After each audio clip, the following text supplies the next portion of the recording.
but I'm doing a reverse lunge with those rainbows, coming up, reverse lunge on the other side, and then alternating wave while I'm running.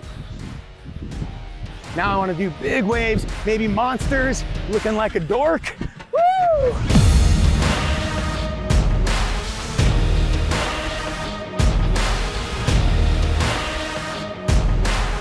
What's going on, guys? Master Coach Aaron Guyett, also Education Director. I'm here with my fellow Master Coach, Martinez. We're talking about how do you get a workout when you go to a park with bells and ropes. So we've got a bell, we've got a rope, otherwise known as a kettlebell, and a battle rope.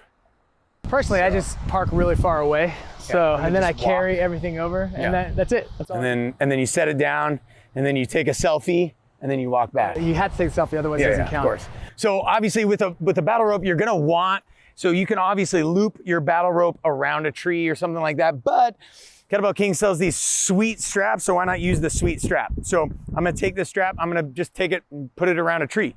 So I'll walk this way, I'm gonna anchor off my battle rope. This tree is solid enough, it's not coming out, it's not going anywhere. So I'm gonna just take that, loop my strap around, pretty simple. Here we go. And then now, what I'm gonna do is I'm gonna save this tree from getting ruined, as well as I'm gonna save my rope from getting ruined. So the rope isn't gonna saw the tree down, and the tree isn't gonna saw my rope in half. So I'm saving that with the strap. So worst case scenario, I've gotta replace the strap, which is far less expensive than having to replace an entire battle rope. All right, let's get to the workout.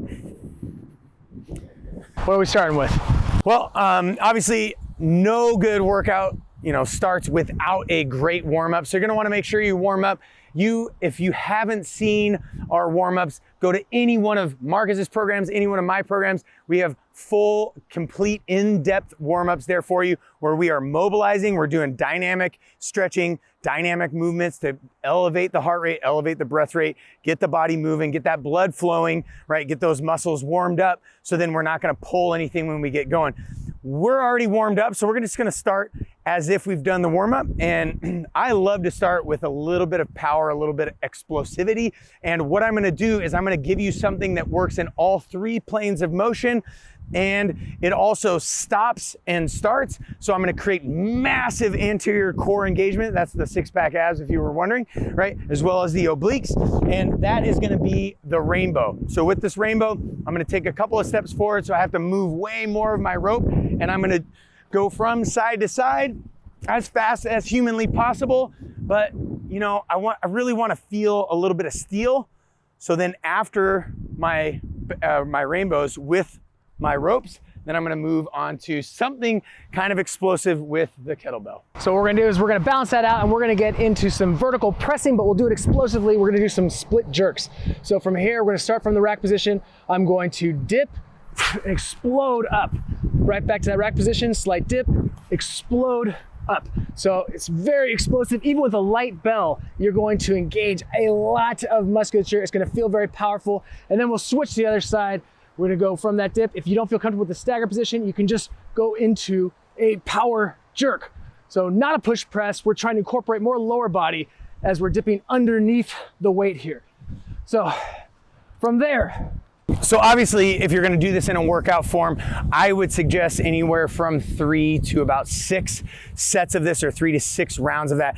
Notice I was only going for about 5 to 10 seconds on my rainbows. And notice I was moving a lot in this lateral and this transverse plane. He was moving a lot in this sagittal plane while creating stability, right, in the lateral and the transverse plane with his split jerks. And then obviously he was stabilizing just laterally with the power jerks where he's dropping under it.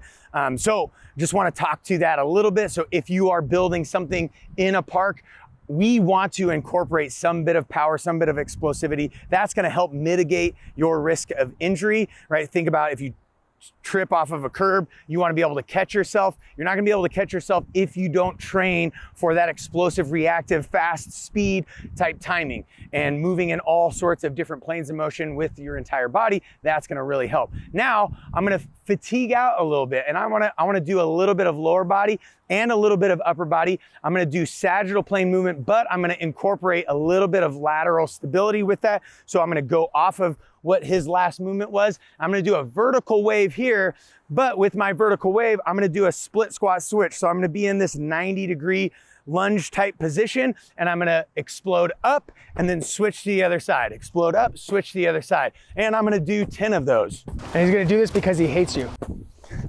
It's because I love you. It really is because I love you. So I'm incorporating obviously my lat, my pec, my bicep, my tricep, my shoulders, my abs, my upper back, my glutes, my quads, my hamstrings, right? It's all working together to give you the strength that you're after. So now I'm totally decimated.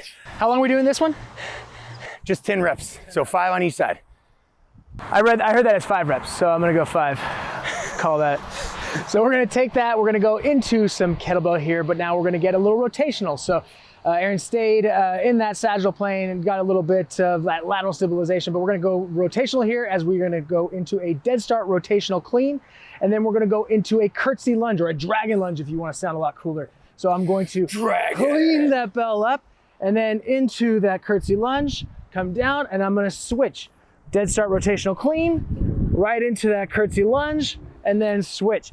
If your knees just cannot handle that, then all you're gonna do is go into the into that rotational clean, and then just into a side lunge. You don't even have to go that deep. So back and forth, so that way, because we're gonna be alternating, it's gonna create a lot of stabilization requirements. We're gonna equal out that exercise on both sides. We're hitting everything from quads to glutes, shoulders, biceps, back, grip, and we're gonna do about the same number of reps. We're gonna go 10 per side, so this is gonna be 20 reps, because assuming you have a very light bell, but obviously work within the reps of the weight that you have. So if you have something significantly heavier, scale it down. Otherwise, we wanna bump up those numbers. So we're going 20 total reps there. So notice at the very beginning, it's more about explosive power and output, but now it's getting a little bit more involved with the volume, right? We're trying to really create a little bit of fatigue, right? We want to elicit some sort of response that is either strength or hypertrophy, or maybe a little bit of both if we can, right? So we could do this for, you could do 3 sets or 4 sets or 5 sets or 6 sets with the rope, then switch over to your kettlebell, or you can even toggle between the two and kind of do a little superset type action. And not really a superset in the way in which we're engaging, but it's 2 different exercises kind of back to back, and you're doing enough rest to be able to kind of reset and go again, but not so much rest that you feel totally 100%, because the goal there is fatigue and failure. The goal at the beginning is power output and explosiveness.